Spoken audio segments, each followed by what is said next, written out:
آج سے تقریباً 1 صدی قبل اس امت پر بے یقینی کی کیفیت کو مسلط کیا گیا، اور ہمارے نفسیات کے ماہرین کہتے ہیں کہ یہ بچوں کے ساتھ بھی نہ کریں، کہ بچوں کو کہیں تم کچھ نہیں کر سکتے۔ جب آپ بچوں کو تانا دیتے ہیں تو وہ واقعی کچھ نہیں کر پاتے۔ تو اس لیے امت کو بے یقینی میں مبتلا کرنے کے لیے مغرب کی برتری کو ثابت کیا گیا، جگہ جگہ 2 نمبر دانشور بٹھا دیے، حتیٰ کہ ہماری عصری دانشگاہوں کے اندر فرنگی روحوں کے بے حس ڈھانچے مشرقیت کو گالی دینے لگے اور مغربیت کے قصیدے پڑھنے لگے، ان کی تہذیب اور تمدن کے گن گانے لگے اور اپنی تہذیب کو ڈیگریڈ کرنے لگے، اور دنیا کے سامنے یہ بات باور کی کہ یہ ناقابل تسخیر ہیں، ان کا مقابلہ نہیں ہو سکتا۔ یہ بے یقینی اس امت کو توڑ کے رکھ دیا۔ اقبال نے آج سے 100 سال قبل کہا تھا، سنے تہذیب حاضر کے گرفتار، غلامی سے بدتر ہے بے یقینی۔ اور اس امت کی نشأت کو، اس امت کی نہضت کو روکا گیا کہ نہیں، تم مقابلہ نہیں کر پاؤ گے، اور یہ ماضی کے اندر بھی ہوتا رہا۔ قوم موسیٰ نے کہا تھا ہم تو مقابلہ کر نہیں سکتے، موت سے بدتر زندگی تھی، اور یہ بالکل ہتھیار پھینک چکے تھے۔ پھر حضرت موسیٰ آئے اور ان کو کھڑا کیا، ہمت دلائی، دریائے نیل کے کنارے آئے تو پھر اڑ کے کھڑے ہو گئے۔ چونکہ 12 قبیلے تھے تو کہنے لگے کہ ہم ایک ہی راستے سے نہیں گزریں گے، دشمن پیچھے چڑھا ہوا ہے اور یہ قوم اڑ کے کھڑی ہو گئی ہے دریا نیل کے کنارے کہ نہیں، ہم ایک سوراخ سے نہیں گزریں گے، ہمارے قبیلے الگ الگ ہیں، لہٰذا ہمارے لیے الگ الگ راستے بناؤ۔ قومیں جب نکبت میں، رسوائی میں چلی جاتی ہیں تو یہی حال ہوتا ہے۔ وہ کسی نے کہا کہ ہم ایران کا ساتھ نہیں دے سکتے، وہ تو شیعہ ہیں، تو میں نے کہا کہ چلو آپ نیتن یاہو کا دے دو، وہ تو سنی ہے۔ اس حالت کے اندر نیل کے کنارے کھڑے ہیں اور اب بھی کہہ رہے ہیں کہ نہیں، ہم ایک گلی سے نہیں گزر سکتے۔ 12 رستے بن گئے، 12 رستوں سے 12 قبیلے گزرے۔ ادھر وہ بالکل دوسرے کنارے کے قریب پہنچ گئے، ادھر ان کا آخری آدمی دریا میں داخل ہو گیا۔ اب حکم ہوا دریا کہ اب تو چلنا شروع ہو، اور یہ پھر پانی میں ڈوب رہے تھے، اور یہ کنارے پہ دیکھ کے اپنے قاتل کو آنکھوں سے دیکھ رہے تھے۔ بڑا لطف آتا ہے جب قاتل کو مرتے ہوئے دیکھیں۔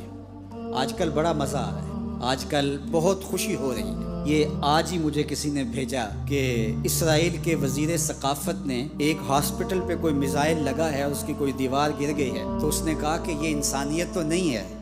میں نے کہا جب تم نے بچوں کو بھی کھینچ کے نکالا تھا اور آکسیجن کی نالیاں بھی توڑی تھی اور بم برسائے تھے، ان کی رگوں کے اندر بھی سرخ خون دوڑتا تھا، وہ بھی انسان تھے، تم اتنی جلدی بھول گئے؟ تم نے 80,000 لوگوں کو پیس کے رکھ دیا اور آج تمہیں مزہ آیا؟ میاں ابتدائے عشق ہے، روتا ہے کیا؟ آگے آگے دیکھیے ہوتا ہے کیا؟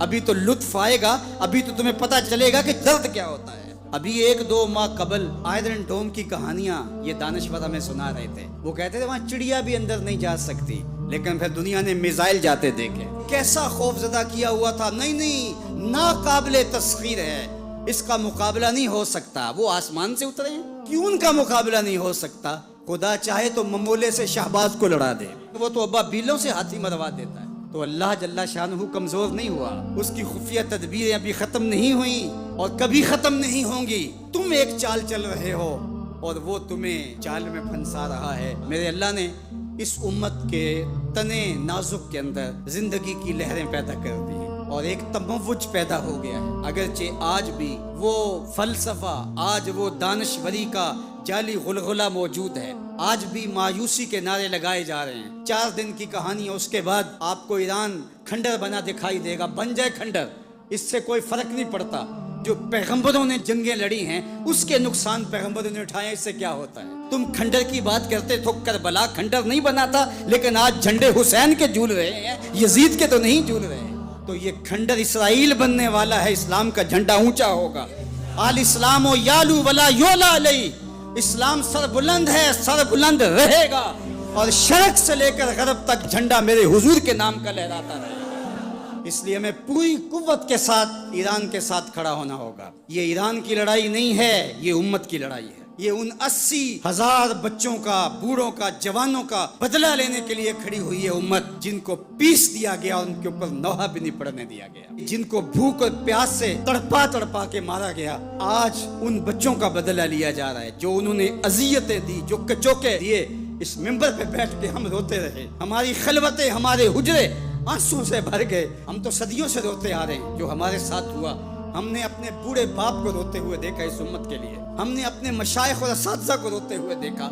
یار یہ وقت ہے، کیوں مایوسی پھیلاتے ہو؟ کتاب ملت بیضا کی پھر شیرازہ بندی ہے کہ شاخ ہاشمی کرنے کو ہے پھر برگو ثمر پیدا، نوا پیرا ہوا ہے بلبل کہ ہو تیرے ترنم سے کبوتر کے تنے نازک میں شاہی کا جگر پیدا۔ انشاءاللہ یہ دن گنے جا چکے ہیں، مغرب سے قیادت مشرق کی جانب منتقل ہونے والی ہے۔ آپ چائنا کے صدر کا بیان پڑھیے، بصیرت اور حکمت سے بھرا ہوا وہ بیان تھا جس نے سینہ ٹھنڈا کر دیا۔ دنیا کی نظروں میں سب کچھ ہے، بس ایک آواز اٹھنی ہے اور دنیا کی نئی صف بندی ہوگی اور مغرب سے مشرق کی جانب قیادت منتقل ہو رہی ہے انشاءاللہ، اور وہ وقت دور بھی نہیں ہے کہ انشاءاللہ اسلام کا جھنڈا پوری دنیا کے اوپر لہرائے گا اور مسلمان سر بلند ہوں گے۔ اور یہ بات ہم عرض کرنا چاہتے ہیں، پوری دنیا بھی اسرائیل کو مان لے، پاکستان کبھی تسلیم نہیں کرے گا انشاءاللہ۔ ہمارے بانی قائد اعظم محمد علی جناح نے کہا تھا کہ یہ امہ کے قلب میں گھسایا گیا خنجر ہے اور یہ مغرب کی ناجائز اولاد ہے، ناجائز ریاست ہے، کسی صورت کے اندر بھی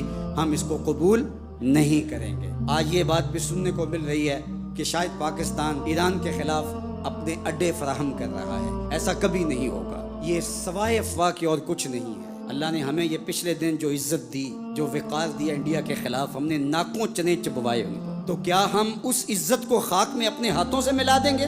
ہم اتنے گرے ہوئے ہیں کہ اپنے ہمسائے ملک کے مقابلے کے اندر ہم اڈے فراہم کر دیں گے؟ کیا ہماری غیرت اتنی بھی نہیں ہے؟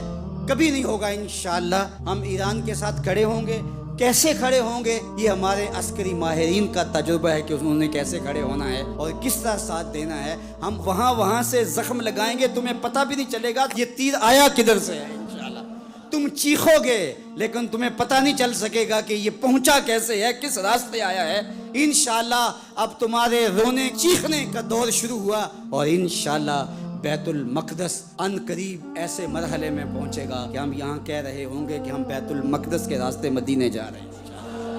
انشاءاللہ بیت المقدس آزاد ہوگا اور ہم ایسے حج عمرے کریں گے کہ اللہ کے ایک گھر سے احرام باندھیں گے اور دوسرے گھر میں جا کے عمرہ کر کے اور حج کر کے کھولیں گے انشاءاللہ العزیز۔